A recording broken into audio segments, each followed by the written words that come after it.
This video was originally recorded February 2020 at the home of Robert and Nena Thurman in Woodstock, New York.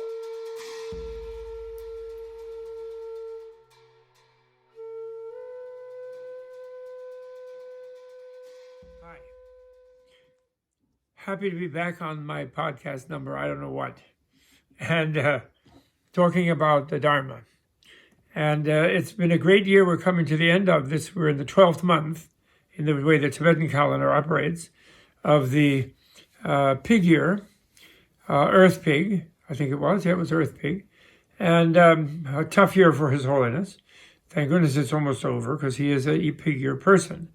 And so this is also the 600th year anniversary of Tsongkhapa's parinirvana, as I've told everyone, or his communion attainment, Yoganada attainment of a Mahasiddha Buddhahood, where at the minute he died, technically, which in Buddhist science is when the clear light, super subtle awareness mind, with its super subtle energy body that arises from the heart center, separates itself from your subtle nervous system, not super subtle, but subtle nervous system, which is your spine, your central channel, right and left channels, and then your sense organs and your coarse body.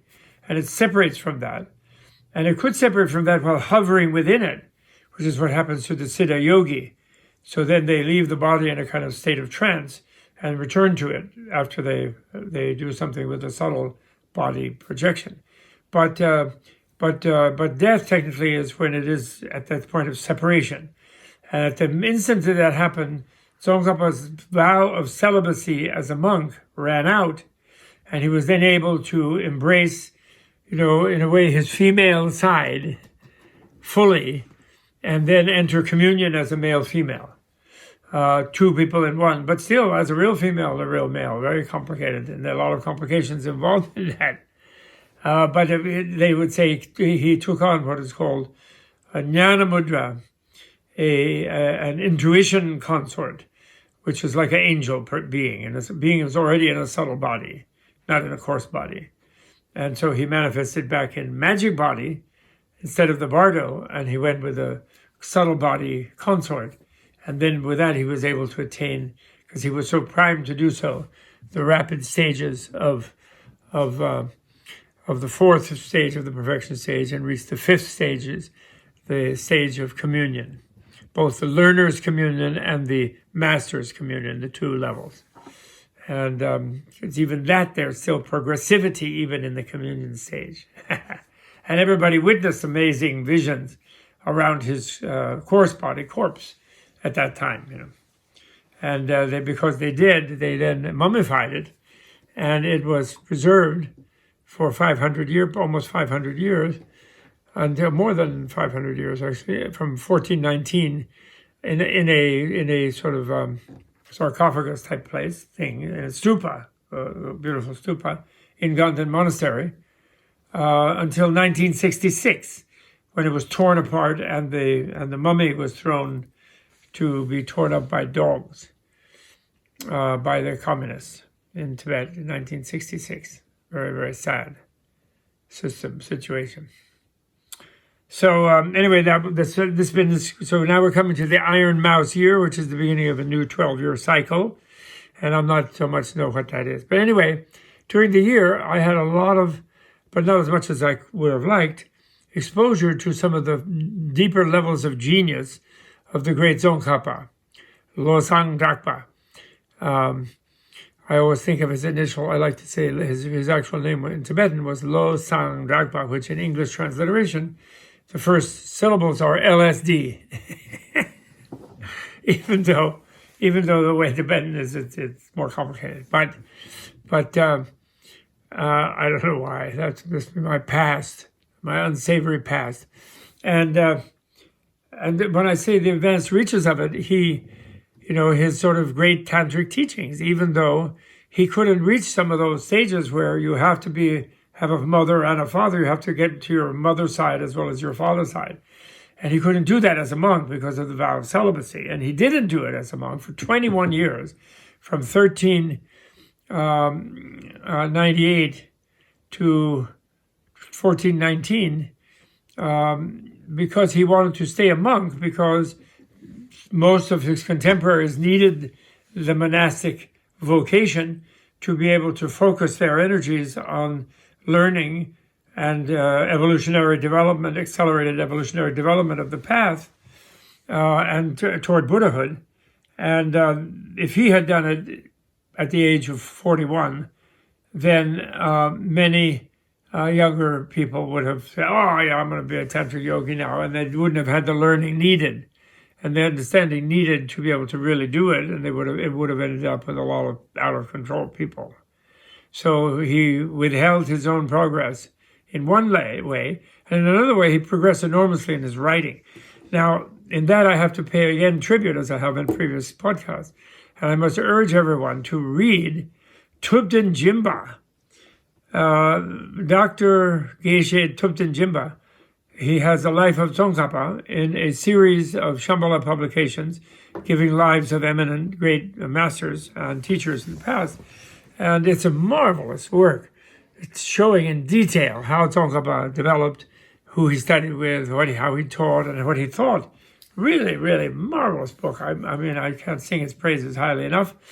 I could quibble about a few things, as scholars always do, but really nothing compared to the massive achievement that it is. Really heroic and brilliant, actually. So I recommend everyone do that. That helped me a lot this year. That came out this year. We had a conference about it. And then second, he pointed me to some readings that encouraged me in what I'm doing about these tantras, because of Tsongkhapa being the foremost commentator on those tantras, and Tsongkhapa and his close disciples, because some of the things he did verbally and they wrote down. And it's really amazing. It's really amazing. It's like I'm beginning to get the whiff, let's say, of the psychological neuroscience. And I mean, that's real psychological, you know. Psychology comes from the word psyche, which means the mind and spirit. And it doesn't mean the brain. But modern Western psychology, because of the dogma of materialism, thinks it's just study of the brain.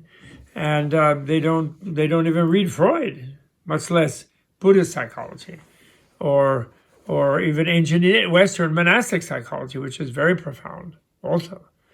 Saint Bernard, you know, Saint Francis, these kind of great people. So, you know, Bonaventure, you know, Thomas A. Kempis, you know, Imitatio Christi, you know, the amazing things, you know, John of the Cross, Teresa of Avila, Hildegard of Bingen. These are great psychologists, these great monastic enlightened beings, Western ones. So anyway, I really have had a glimpse of how sophisticated and definitely neuroscientific. And then this brings me to this one topic that maybe is the main topic for today, which is Buddhist science. I have a student who once blithely informed me in a conference. He doesn't hang out with me nowadays, so I don't see him much. But so our conversations are glancing like that. And also, I'm bad. I don't go to enough conferences and things as an elder. But he says, oh, by the way, Bob, I hate to tell you, but there's no such thing as Buddhist science. And I said, really? How did you discover that suddenly? He said, oh, well, no theory revision, he said. I said, really? And then he ran off, and I didn't have a chance. It wasn't because I didn't have a chance to debate it. And but I understand what he meant, and and that's the latest argument. Of course, the main argument is that there can't be pre-modern science, because a lot of the pre-modern sciences are considering the mind to be part of nature, even though it doesn't have mass. It's not material in the sense of, if you think material means having mass. Now, in modern physical science, there is this ambiguity where mass is separate from energy. And so energy by itself doesn't have mass, and yet they interact. And that doesn't seem to be a problem to materialists, dogma of materialist scientists, although I think it makes them uneasy. And therefore, they went absolutely berserk a couple of years ago when they claimed to have discovered the secret of mass, which was the Higgs boson, as they called it. And there was a very triumphal bunch of articles and announcements and prizes handed out and all kinds of things. Even though there was always the, conditions on that discovery that, well, but then there's dark matter and dark energy that our inferences have to be fitted with, and we haven't seen them yet. And also, we didn't directly catch a Higgs boson and have it in a glass here to show you. We just have the statistical results of all kinds of experiments and explosions of other particles and whatever. So, it's hedged. It's actually a very hedged discovery. But still, energy without mass, E equals mc squared, is like Einstein, like the greatest thing. And so energy and mass are different, right? So why can't mind and mass be different, or mind and matter be different, and still mind be studied? So that's why so-called pre-modern is really pre-materialist science. Now, Buddhist science, so therefore, so just to get back to my opponent's argument, so, and also second thing is that Buddhists in particular claim, uniquely I think, that Buddha attained omniscience. That is to say that Buddha is defined as a person who knows everything. But then what that means is also complicated and analyzed in a complicated manner. And, you can call someone omnivorous, and you don't mean that they have everything in their mouth and stomach in the entire universe and they already ate it all. It just means they're ready to eat whatever they look at. Omnivorous would mean, And we use it even when we know someone doesn't eat dirt. They don't eat rocks, I mean, maybe little ones. They can't digest them anyway. So, point is, you even omni, the prefix omni, which means all. So omniscient can have complicated thing. But that's the idea. And so the idea is he's the perfectly fulfilled scientist, in other words. He actually came up with an understanding of how reality works. He completely understood it. You could call it a unified theory. The problem is, and so they assume that if you claim that there's no theory revision, because they assume that whatever you say is going to be the final theory, because they themselves are ideologues. The materialists are ideologists, and they think there is one theory out there that's going to explain everything. And they think that some people claim right now, I just bumped into a quantum high-energy particle physics guy who claimed to have unified the fields that Einstein failed to do, but Einstein claimed he was going to. And I don't know, I can't, and it's all explained in mathematics, it claims. And I have to try to evaluate it, and I've let my mathematical genius slip for about 50 years. So that'll be hard for me. But that's what they think. Therefore, if Buddha knows everything, then he would make one theory and that'd be the end of it. Except for this one problem that he didn't think of, my student. My debater, rather, my colleague, I should call him at this point. He didn't think of one thing, which is Buddha's theory is that there is no theory. How about that? Therefore, all theories are revisable, including all of Buddha's theories, except that one. Because all that one means is that any one theory is only valid within a context. Or rather, not valid even. Valid being defined as useful within a context. And any theory that's even useful in one context may not be useful in another context. And so, therefore, it's actually the openness of theory or the subordination of theory to experiment, which is the hallmark of the investigative process of science, actually. When science is not being dogmatic and ideological, its hallmark achievement is the idea that further evidence, meaning further experience, further experiment, will refute some theory that you now hold as valid in terms of useful, not valid in terms of controlling all phenomena and activities in the universe, right? That's something that they aspire to because they're dogmatic-oriented people. They are not analytical most scientists in a deeply inner scientific way, as my student indeed was not. In swallowing that idea of no theory revision, handed to him by some scientist who says, well, Buddhists think Buddha knows everything, and therefore he already explained everything, and therefore there's no theory revision, and therefore they're not true scientists, assuming that Buddha is dogmatic in his theories, which he isn't. Because he says there is no theory that finally captures the inconceivability of reality. But that doesn't mean that the inconceivable reality cannot be experienced, because it can, and that's what a Buddha does. So I think it's so brilliant. I love it. Buddha says, I've said this before, but I'll say it again. Buddha says, wow, I know everything, and it's great, and I'm really happy. And you might find that encouraging, but I'm so sorry, because I can't really explain it to you.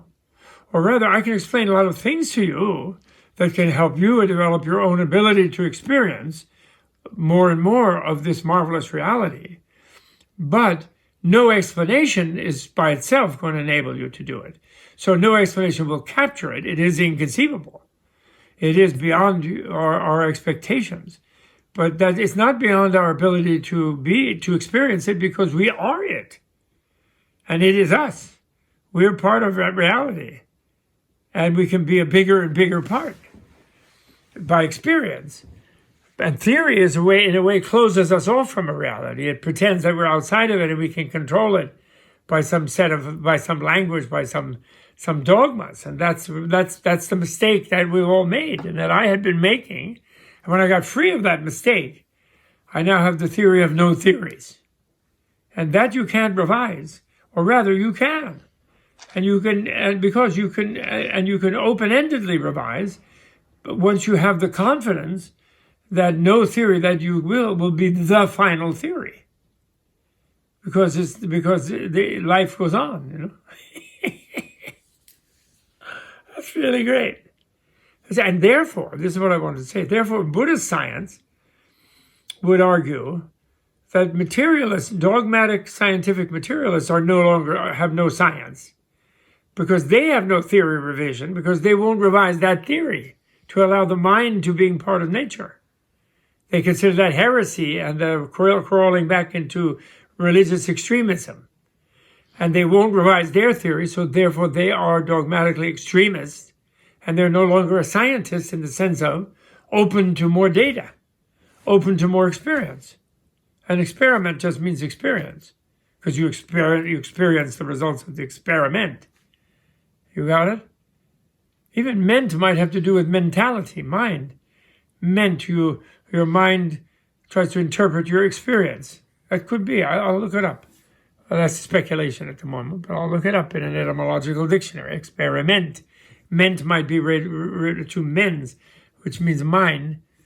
It would connect also to mensa, which means table. Very interesting. So therefore, Buddhist science is the only science, and true experimental science is the only science. And actually, experimental science reached the Buddhist theory of no theory in Copenhagen in 1926, almost 100 years ago. Why are you guys still pretending that it's not the case? Why?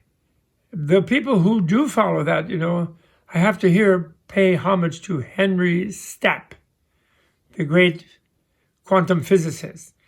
One lecture that he gave, at one of Deepak's conferences, blew my mind, and it's helped me ever since. And maybe others will want to reject it or disagree with him, but it seemed to me to make perfect sense, and nothing that I have seen yet has contradicted it. And that, including the paper I read of the person who claims to have unified gravity and electromagnetism based on some kind of amazing thing, and still comes up with evolutionism about mind, that it just comes from complexity of material formations, and still therefore is essentially material. So I think his claim is speculative and exaggerated, but I'll try to study more. So and that is 1926. They said, when you get down to the finest level of analysis of reality with the most sophisticated and subtle machinery electron microscopes, whatever you want to call it, cloud chambers, you lose the objectivity of what you're observing, because your act of observing it interferes with it. So subjectivity and objectivity mingle, and you will never be certain about whatever you measure and how you locate and how you observe things. And therefore there's no absolute objectivity, and there is no way of capturing this elusive reality at the super micro quantum level and subquantum level. And so we have to give up that attempt, or aim ourselves in a different direction from that attempt, because at a less micro level, less analytic level, we can work statistically and operationally with causal processes in such a way as to still intervene with reality in marvelous ways in specific contexts. And then Einstein rebelled against that and said, no, I don't give up. I'm going to, God does not play dice with reality, and I'm going to find out how it works, for sure. And that's what I'm doing. I don't agree with you. And then he led a whole group of physicists who theorize and who are looking through theory, thought experiments and theory and mathematical like formulations and complex speculations. And they're into string theory and 11 dimensions and all sorts of things. They went in one direction. And the other ones who accepted the practical or pragmatistic philosophical result of that you cannot pin things down finally in a theory, that theories are, which is the Popperian theory of science, which is that theories or hypotheses developed to account for data, for experience in experiment, as best as possible within that context. And they're weighting falsification by more data. They're not absolute dogmas. They can never be. So that, as a principle of science's investigative openness, is the same as Buddhism's investigative openness, based on the theory of no theory, Buddha's emptiness theory, his discovery of relativity. And emptiness, by the way, is not a discovery of a void or a vacuum. It's a discovery of relativity, because the vacuum is devoid of itself. And therefore, the vacuum is the space in which all relativity occurs. And voidness is that there's nothing but that relativity. That relativity is not occurring with respect to or against in a framework of any kind of absolute.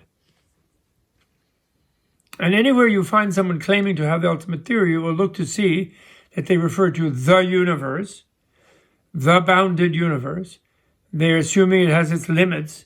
It's a spherical this, or it's that and the other, and that's absurd. Of course, the speed of light, something moving away from you, you get no light, so you'll never know it's there. That doesn't mean that the universe doesn't include it. It could be so far away from you that you can't see it ever, and you're never going to, but that doesn't mean it isn't there. It's because you don't see it. I don't think you can't see a black hole, supposedly. But you think you're sure they're there because things fall into it, supposedly, and then pulsars blow out of it, maybe. But the whole point is the whole thing is inconceivable. Ultimately, your theories will not control it, which doesn't mean you can't keep investigating places in it to make them better for the sensitive beings in it, especially yourself.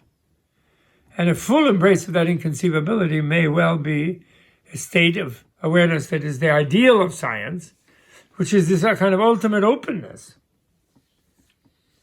which makes you realize that it's all love or something like that you might discover.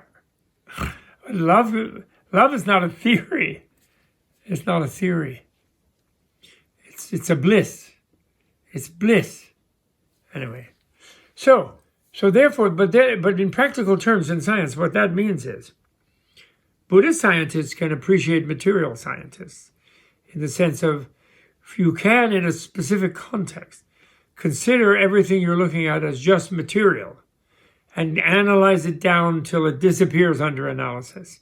And you can find out a lot of things about its structure, about its causal processes, etc. And then you can intervene with them in such and such a way as to ameliorate their relationship to you, like, you can put out a fire that's going to burn down the planet or whatever, So it's really, they love material science. We love material scientists. And Buddhists had great material scientists themselves. They had wonderful doctors, botanists, all kinds of things, not just some mumbo jumbo only. And they had neuroscience, actually. How to adapt your own subtle nervous system from within your mind. Not just by putting machines and clamping headphones and electrodes on your head, Actually go into your head with your own awareness.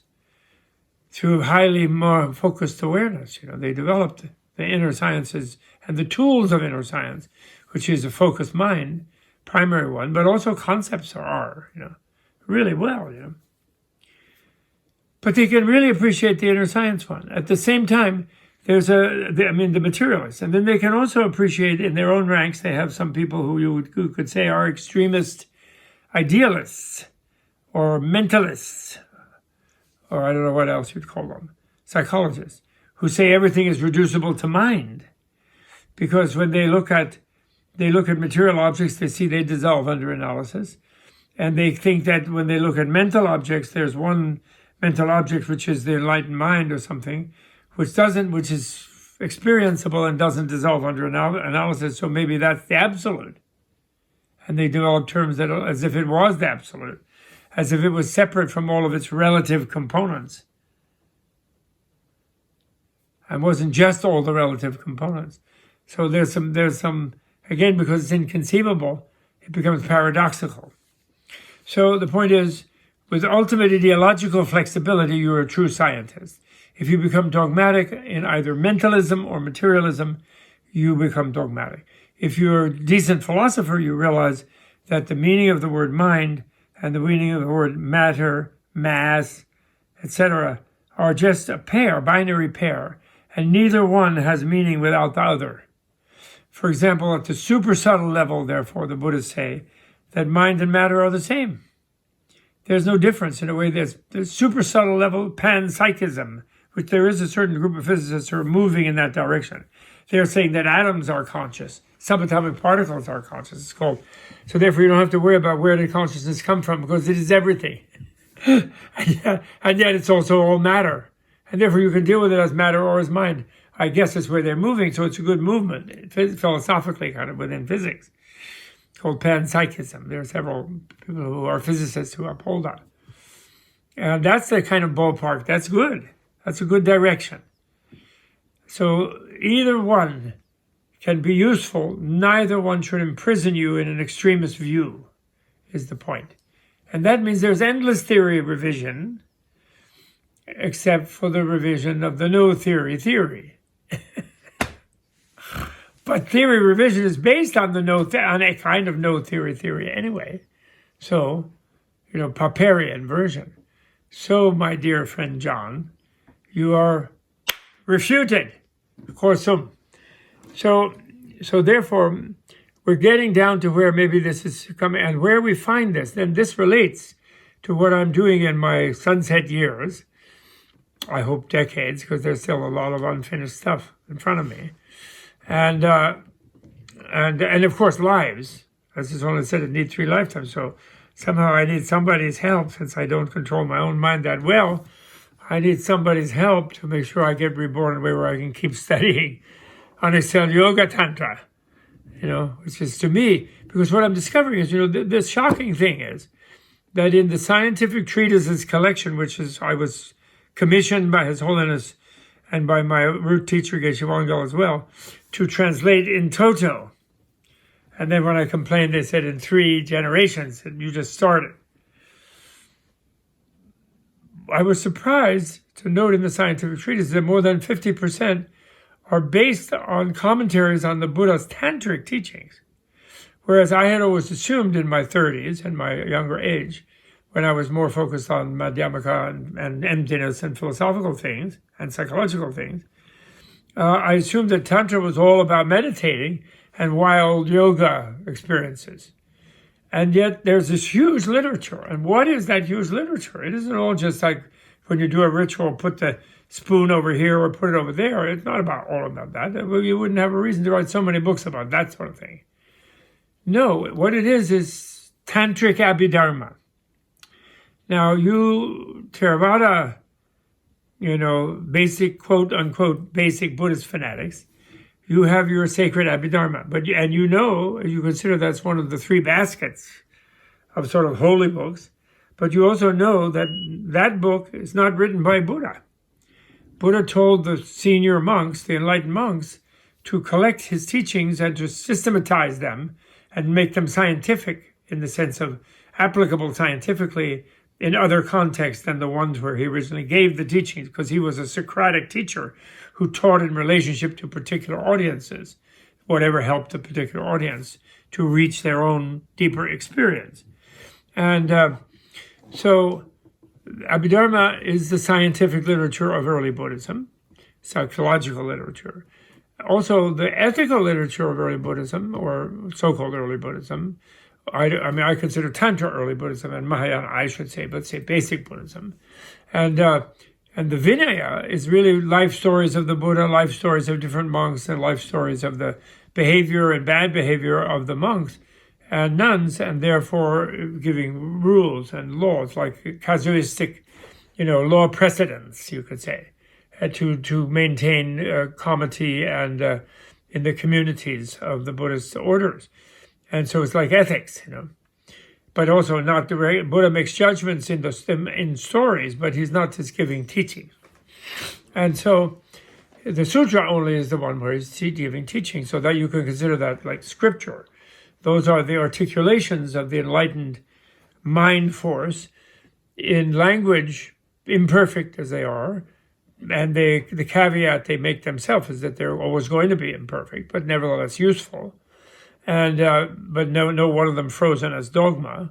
So they're not like scripture where it's just absolute infallibility sort of routine. Although some Buddhists put them that way, they tend to.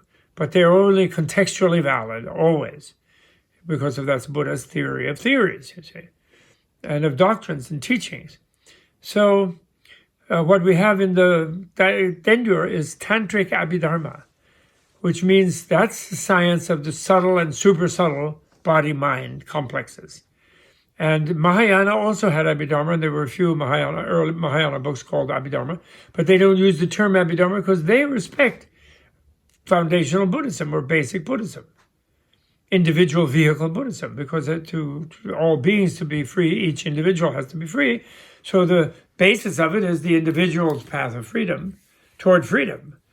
Although then the complication of universal vehicle is for that individual to be free, they have to make every being free. And then the full interpretation of the deepest, most super subtle interpretation of that is the tantric one, where at the super subtle mind level and the subtle mind level, then everyone has to be free. That's very, very, that's like quantum physics. It's qualium and quantum physics. And by the way, there are qualia as well as quanta. Qualia and quanta. Too bad qualia has 3 syllables. It makes it less catchy. It'd be nice if we call it quala. Quala and quanta. I think we should forget the ia. They put that I in there purposely to make it less powerful than quanta. So quala and quanta. Qualum and quantum. That's what we should coin. So we can go super subtle on mind and super subtle on matter, either way, for whatever purpose we have. So therefore, there's this marvelous thing. Then in this marvelous thing, we get into the issue of gender. And then when I was publishing the volume 1, chapters 1 through 12 of the Esoteric Community Tantra, the Guhya Samajja Tantra, with its brilliantly Pradipodhyotara or illuminating lamp commentary, I felt terror. Because even though Dalai Lama wants people to know what are the esoteric teachings, because they've already misunderstood the people in Western culture to think it's some obscene, violent, immoral, and unethical thing, and horrible, creepy, sorcerous, wicked business, which it isn't. So the only way to really prove that is let everybody see what it is.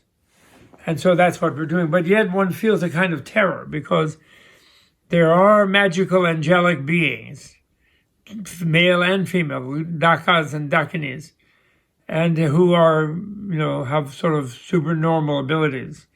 And they are supposed to watch over these esoteric teachings. And they're not to be thrown out into the marketplace, because this would create abreactions in past historical situations. But right now, there's a bad abreaction out of materialism in the communist form and the capitalist forms against life itself, much less about exoteric and esoteric spirituality. So I believe the Dalai Lama is correct in letting it all be seen for the immense, sophisticated, marvelous human development tradition, science and art that it is. And so that's what we're doing. But I still felt terror. So I was thinking how to deal with this. And then one of the things, and then also I'm publishing this a few months after the scandal and the suicide/assassination of Jeffrey Epstein and his real pedophile ring. Not Pizzagate, but this is the real one. And so in that light, in the Tantras, there is language in some of the texts about sexual interaction between males and females, and the youth of the female is often stressed. And so it's very scary to publish this, because people will fasten on these 1 or 2 or 3 few small verses and practices of what you might call sexual yoga, and say, oh, you see, they're all a bunch of filthy, horrible creeps, like this guy. So then I'm looking for how it's treated in the inner sciences by the Buddhists. And what I found out there is so marvelous, and things that I had already known but hadn't known, that kind of thing. For example, in basic Buddhism, you have the 4 immeasurable states, which are when you enter from the desire realm into the 4 in Buddhist cosmology, the way that the Buddhism organizes the universe. You have 3 realms, and you have a realm known as the desire realm, which is the one that we normally think of ourselves, and the human plane is in that. And then you have the realm known as the form realm, which is, or the material realm. But the reason it's called, the desire realm is also material. And the reason that the material realm is called material is it means pure material. And why is it pure? It's pure because there's no sexual differentiation in that realm. That is to say, there's no lust.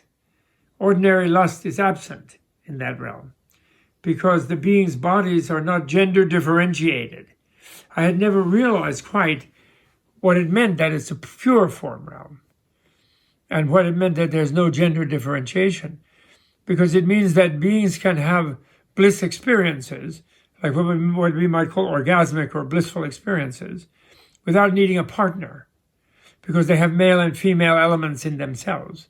So they have a kind of wedding of cell to cell, or something like that, you could say.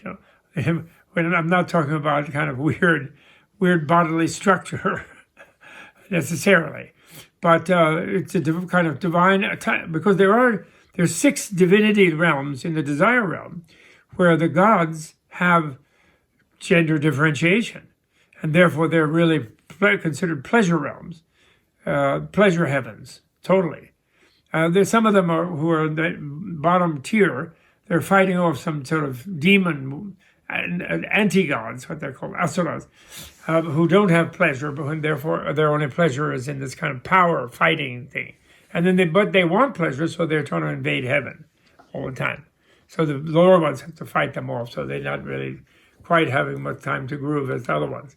But otherwise, they're very grooving in a sort of way thought of as beyond the human, but in the humanoid way. So then, but then there are 17 layers of deities in those 4 immeasurable states, which are the pure form realm. So what that means is that when a yogi in the human realm, in the desire realm, meditates and achieves the state of limitless love or immeasurable love, which is the first of those 4 states, and it parallels 3 of the layers of those heavens, where those Brahma-bodied deities, they're called Brahmakayika devas, or Brahma-bodied deities. So they're bodies that are gender all gender inclusive. This is not being trans in the sense of shifting from male to female or female to male. It's trans in the sense of being both female and male within one body. And therefore, you don't have to wait for Saturday night for a date. You're on a lifelong date. And these are divine beings, so they have really long lifetimes. And I don't know what they spend their time doing, actually. It's not really specified too much. The desire realm deities are more specified because they're more like human beings. But exactly in the sciences, I have to look it up once I got that insight. Anyway, because of that, I saw that. What that means is, they say that when you reach as a yogi, a monk yogi or a nun-yogi, you reach the infinite love state, or the immeasurable love state, that a cobra will not attack you, a hungry tiger will not eat you.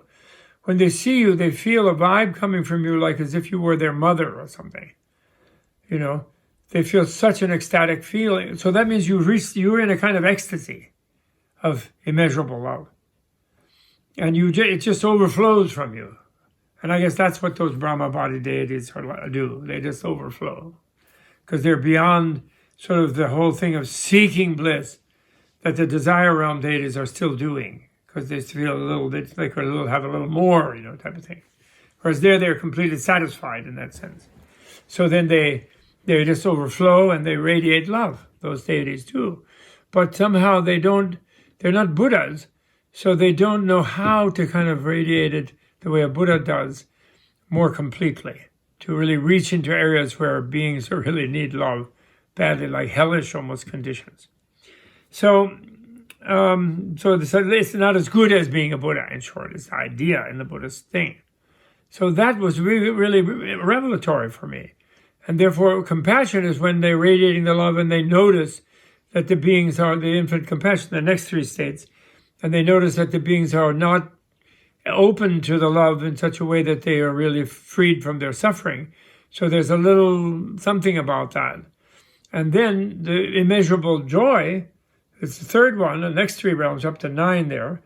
And then that one is where then that is the irritation that the deities of that plane must feel, or the yogi in that plane, because they're feeling empathetically the irritation of other beings that they love. But those beings can't absorb that love because they're frightened of the world, and they're shut off. So then they see, however, underneath that there's a basic joy and a bliss in the beings that is the life force of the being. So they just touch on that and they have this immeasurable joy. But in a way that doesn't, and that's the problem with the deities, it doesn't really resolve the stress between love and compassion, where compassion is aware that other beings that you're loving, meaning wanting them to be happy, are not actually happy in themselves. And even though you see underlying it's happiness that gives them life even, but they don't enjoy it because they're convinced themselves not to, when they're in a culture or a condition that doesn't allow them to. So then finally you have immeasurable equanimity, which is 7 of the realms, and that's where the highest Brahma realm deities dwell, in the highest level of the material realm. And that's like the event horizon of the black holes or something, of the formless realm, where there's no matter, purely mental, pure energy, in other words, and then that's beyond. The bliss is all still there, but then it's just all equal, whatever. They ignore. They're in the process of kind of ignoring the way the suffering in the world, and that's what makes them less than a Buddha. So I realized that, and then I realized that in the Tantras, the human body is validated and evaluated as an extremely high level, because it's like a deity of the desire realm deity, pleasure realm deity, and yet it's much more vulnerable than those deities, and it goes through the death rebirth process much more frequently, and therefore it realizes it uses that kind of divine intelligence and divine sensitivity to the potential for bliss, but it does it in a sense where it copes with the problem of self and other, and it can advance therefore toward full enlightenment much more rapidly than the desire realm deity. So then it uses, and of course the way that you develop toward that is by opening up the inner nervous system. And the only thing that can describe what is going on in Tantra, it's like Reichian therapy. Wilhelm Reich is the one who gives the key to Tantra. Not so much Freud. Freud also. And Jung also, because the archetype thing, Jung, Freud has the depth consciousness thing, that there's all these surging instincts, and everyone is a murderer, and everyone is a Jeffrey Epstein, polymorphously perverse. At an unconscious, instinctual level, everyone has all that, that's what freaks people out about Freud. They don't want to see that there and frightened of seeing these kind of dimensions in themselves.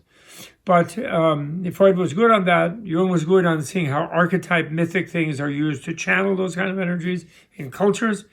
And although he didn't get to see it in Tantric yogas, which is what Tantric yoga is sophisticatedly doing, which Jung could be a beginning of, but as Dalai Lama says, kindergarten. But Reich was the one who realized it has to do also with the nervous system. And he came up with the theory of neuromuscular armoring, where the being, through fear of being hurt, shuts off its sensitivity to feeling pleasure, and therefore becomes locked up in a self-imprisonment, in a tormented way of life, making them then sadistic and violent and problematic to others, and especially to another who is less locked up than them, who they feel somehow stimulates in them a kind of melting feeling, and that makes them feel they're losing control, so they want to imprison them or strangle them or crucify them or hang them. He has a brilliant book called The Emotional Plague and the Murder of Christ, why people murder the Christ among us, type of thing. And why men, and he didn't really, and why men, he never really got so much into that, but why men torture the women around them, because the women are less locked up than the men, because the fear of being hurt is exploited by militarism in societies. And so that's why, and which is why Tantra was esoteric in militaristic societies, and Buddhism has always existed in militaristic societies, the most demilitarized of which was initially India, certain of the Indian societies, not all of them, certain of them. There are many nations in India, and then Tibet, and then finally Mongolia. Both, which have been highly militarized conquest societies, became demilitarized. And so in all those contexts, it was kept esoteric.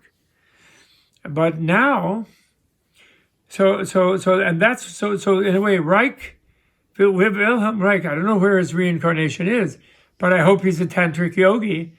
I hope he was reborn back in Tibet. Maybe he came from there, or from Mongolia, or I hope he gets reborn back there, or if he wants to be reborn in the West, in America or Germany or Russia, places he tried to live, he's able to study Tantra and Tantric science. I really hope so, because it's a real way of developing what he wanted, the true orgasm, which is not the militarized, conflict-driven, thrusting, pounding type of sex, rapacious, rapture, rapine type of sex.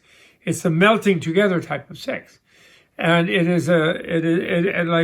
therefore the tantric thing in those texts is like a thing where people stay together in an artificial yogic postures with internal yogas of controlling of inner neural energies that are impossible to the ordinary person, who only thinks of sex as a procreative thing, and has a certain cycle, and it's up and down, and that's it.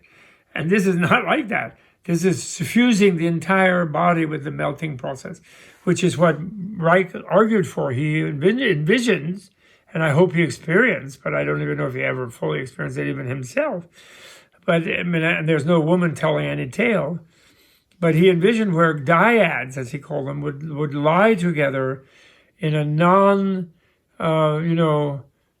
sweaty kind of way, and huffing and puffing sort of type of way, and then just melt into each other. And then they would be, he claimed they would be picked up and infused and swept up in a blue light, which is the blue light of the ultimate reality, perfection, wisdom, from Tantra's point of view, which is the transmutation of hatred, revulsion, anger, fear, all of those boundarying and hostility-oriented things, Transmutation of that blue light, dark blue light. So that's the kind of science. And so in my introduction, anyway, coming back to the topic of today, so which I've been on, in my introduction to the Tantra, I found sources by the help and the kindness and the grace of Tsongkhapa in his own writings, and he's quoting other Indian texts, in Hevajra Tantra and everyone, which equalizes the female and the male roles in that Tantra, and therefore there's no question of exploiting of female by male. In theory, in the actual real practice, as described by the real sources, which doesn't mean that there wasn't abuse, of course, in India and Tibet and so forth, where there was exploitation, of course, doesn't mean that things are misused, they always can be. But it means that basically the whole tradition is not a misuse, is my point. And I quoted that, and I was going to read you something from that. And I've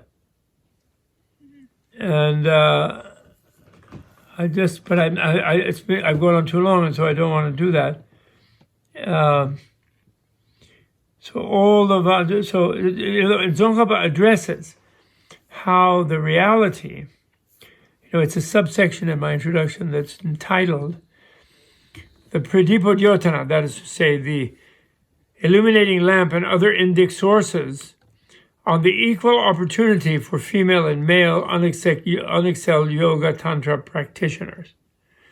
So you can't say, if you properly understand it, you can't say that that only the male form is proper, and it doesn't carry on. There is a thing in basic Buddhism where they think that only a male can be a Buddha. That's in the monastic Buddhists. They don't think that females cannot be arhats or enlightened. They acknowledge that they can as an arhat, but a Buddha, only a male. They have a thing like that.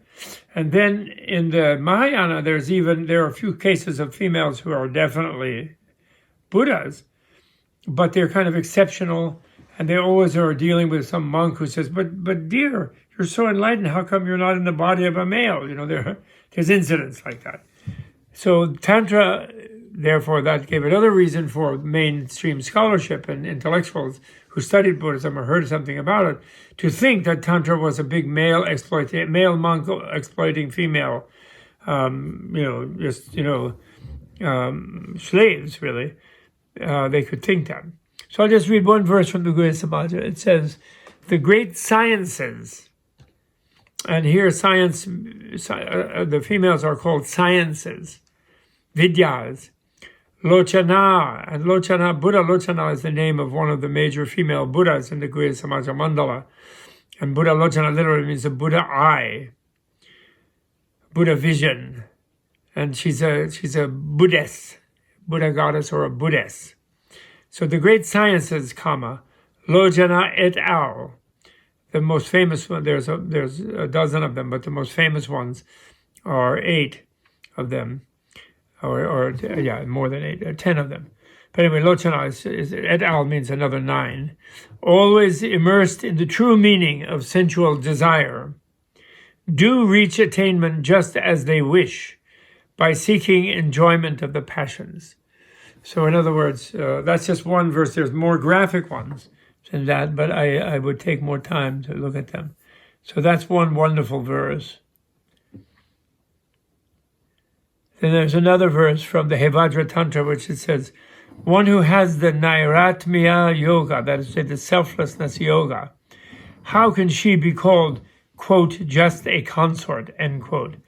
Of the two, female consort and male consort, how can there be any different consort attainment?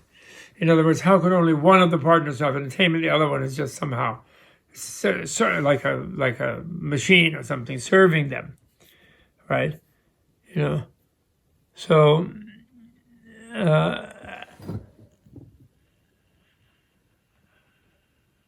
and then now if you wonder, Tsongkhapa himself writes here in the commentary, and he says, now if you wonder what is the source for that, just as the 4 joys are produced in the continuum of the father relying on the mother, so the 4 joys are produced in the continuum of the mother relying on the father.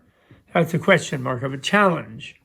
See, the 4 joys are, The reason that it's not ordinary sexuality, the tantric orgasmic wisdom and orgasmic bliss, is that when the white essence melts down from the brain and it merges with the female fire, the blood essence, the white semen essence melts down and merges with the female blood essence below the navel, at the base chakra, the perineum chakra, which includes the genitalia. And there it encounters the fire, because the male has the red female element in their bodies also, coming from the marrow and so on. And so when it meets that, there is this kind of energy that causes the person in normal ejaculative sexuality to practically faint, and then the ejaculation diffuses that energy. And then, of course, it assists, and the white stuff goes out. And then the female also internally ejaculates the fertile essence that makes the egg receptive, and then you can have rebirth. And someone can sneak in there from the bardo, some child, would-be child. And but what happens in the tantric thing is that merging happens in the single body of the male, and there's an orgasmic sensation in that lower chakra where the red and white together suffuse the lotus of the chakra. That is, they fuse all the nerves, and there's like a complete melting and an ecstasy there. And then that goes up the central channel to the ecstasy in the navel, up the central channel to the heart, up the central channel to the throat, and then finally to the brain, and then goes back down. Then there's further yogas where they go down again. So it goes up and down. And actually the final one is in the heart, where the heart has a complete thing. So there's no procreative element. There's no emission at all. And so, this person in question is thinking, well, yeah, that happens to the male, but the female's just sort of helping it happen by getting him hepped up, by getting him charged up, impassioned, but then they block, being yogis, the normal procreative sexual way of armored, or what Reich would call armored sexuality. So, out of control kind of armored sexuality, and instead it goes up and down inside the body of the male. And so he's saying, well, do you mean it really goes up inside down the body of the female also? This person asks. And then he says, I must explain this from the statement in the glorious Hevajra, which is one of the root Tantra texts, about the transformative consecration of the mantra of the Vajra and the lotus, since it can be very clearly understood. As for that, the mantra of the consecration of the lotus is Om Padma Sukha Dara Maharaga Sukha Dada Chaturananda Bhagavishva Hum Hum Hum Karyam Kuru Swame Swame. Actually, this is too long. I'll have to do this in another podcast, which I will do later. And because there's one other point I have to address. So, but this really proves it, that the female is a full-blown partner. And this is without the fact that like in the four formulas, the four immeasurables, that the meditator gets into a kind of, without any theory of a subtle body, they get into a kind of subtle body of a pure form realm deity, where they sort of change their self-model of their own genitalia and their own gender. They become degendered meditatively, you could say, in subtle body form. And there's another very interesting thing about that in relation to this practice, but I won't get into that now either. But anyway, that happens. So it's not so extraordinary that there's this ability that the mind can reprogram the central nervous system in such a way as that you feel you actually have a different body.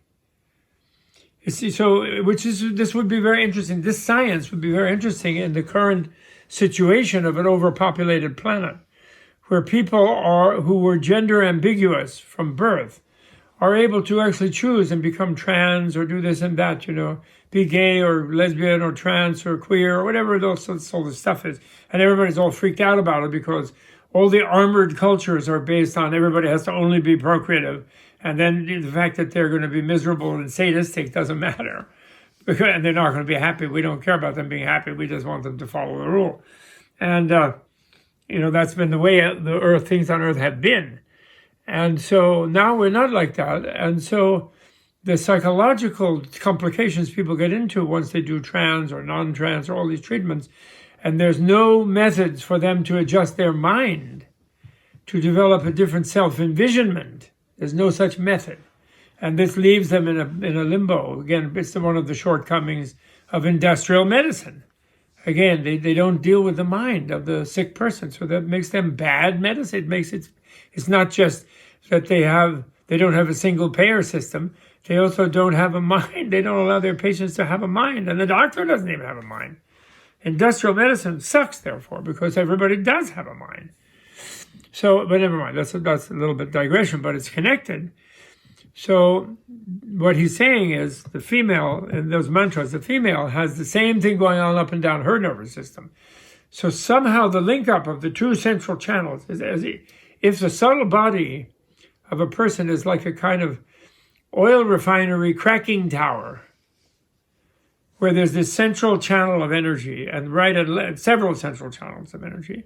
And then there are these nerve complexes, which are the sort of 5 lotuses or 5 wheels or 6 wheels or 7 wheels. It's all software, so it's not exactly corresponding to the vagus nerve or to this and that, although those are those are dealing with the underlying slimeware that is reprogrammed. But the programming is shifted so that this inner sensitivity completely opens up and the outer armoring is not done. And therefore, a person who can do this has developed an ability.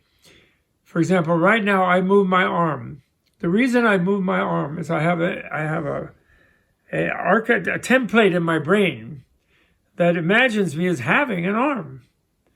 And that template is stuck there automatically. And the thought to move my arm translates through that template and goes in and then motivates the muscles and the nerves, etc., to move the arm. Okay? So the yoga of these people, they have gone in and they've changed that template. They know about that template because they get up after they meditated for 3 weeks or whatever and walk around and go to the potty or whatever they do. But so they can go back to that template, but they're not stuck in that template. They can make other templates. And so when you have the subtle body template, you have this, you're not thinking of yourself as limbs and ordinary senses necessarily, and you're this inner sensitivity register. And you move these energies up and down, and both female and male can do that. And also female can be the male imaginatively in the union, as the male can be the female in the union. And in a way, there also are more rare ones where female and male are both in one, and the male and female, there's what the Ekavira or the Vajrayogini things where you feel you're both simultaneously. So I can do that in another podcast. I will do that because it's just gotten too long. But I need to address a last point. Then you wonder, and Tsongkhapa doesn't really do that because historically he's still in the process there, in a way you could say, and it's not important in that case. But what it is you have to explain then why the root text of the Tantras mostly have the main figure, the male. And they talk about you become Kala Chakra. They don't say you become Vishwamata. They say you become Guya Samaja. They don't say you become Sparsha Vajra. In other words, they act like the practitioner is going to be the male. And then why is that? If this became the major super subtle psychological science, spiritual and psychological science in India for the last 500 years of the free India, not subdued, in other words, by a foreign nation. If it was, then why are they all males? The main market, in other words, is males. And why didn't any women write any treatises that were published in Sanskrit at the time? And then to explain that, you have to look at the audience and the universities. The male chauvinists still dominated patriarchal Indian society.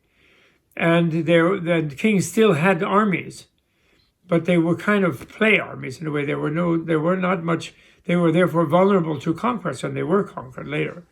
But they still did have them, and they still had patriarchal societies. And the nunneries had been really shut down from when India became more militarized around 500. So there weren't major bunch of yogically educated women. There were not a huge bunch of them, except maybe in some of the lower castes, the courtesans, some of the sort of tribals. There might have been some, and a lot of the women who are in the tantric stories are like tribals or low class or courtesans or people like that. And so, but there was no big bunch of female professors, is what I'm saying. And the big university, Nalanda and others, were all males. There were no female students. So in other words, those males who had the prerequisite understanding of emptiness, the neural freedom to reconquer your autonomic and sympathetic nervous systems, to create different templates in your brain, to realize emptiness and the freedom of that, and to realize the power of your imagination and of mantra. There was not a big female audience. So there was not they didn't have the literature to support them. Only today in the modern period is a time when we have highly educated female populations where we have to then fill this gap, and that's the reason.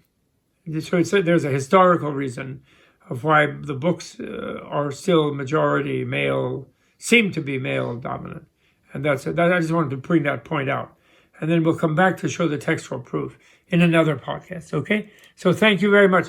This is the exciting work we're doing, and we're doing it with the Kala Chakra, and we're doing it with Guhya Samaja primarily. But then the Demchok or the Chakra Sambhara is there. Hevajra is there. Hayagriva is there. There's Tara. The different Tara versions are there. There's a tremendous bunch of work to be done of most amazing inner science.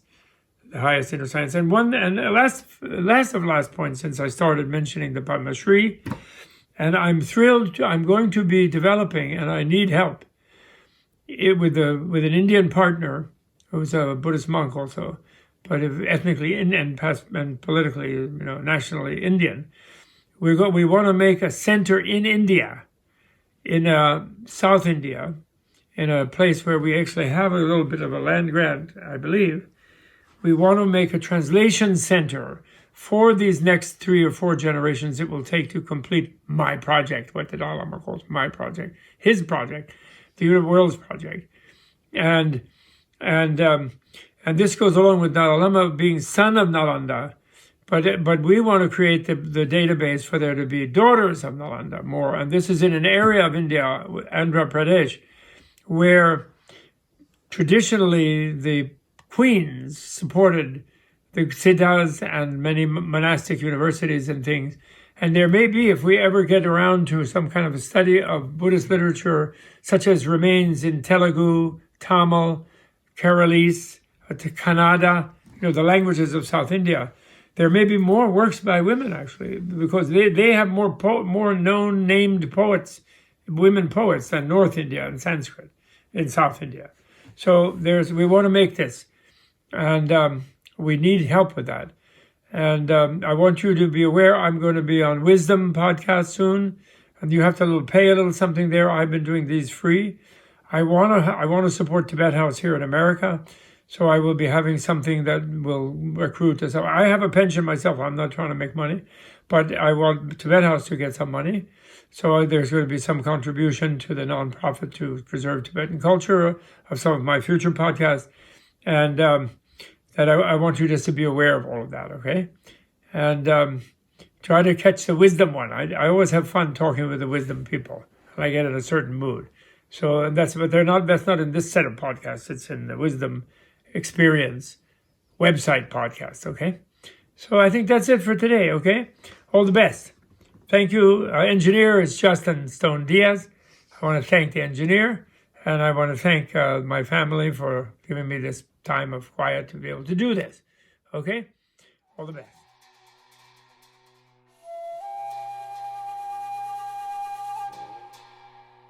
This video was brought to you in part through the generous support of Tibet House US membership community and viewers like you. To learn more about the benefits of Tibet House membership, please visit tibethouse.us. Thanks for watching. Tashi Delek.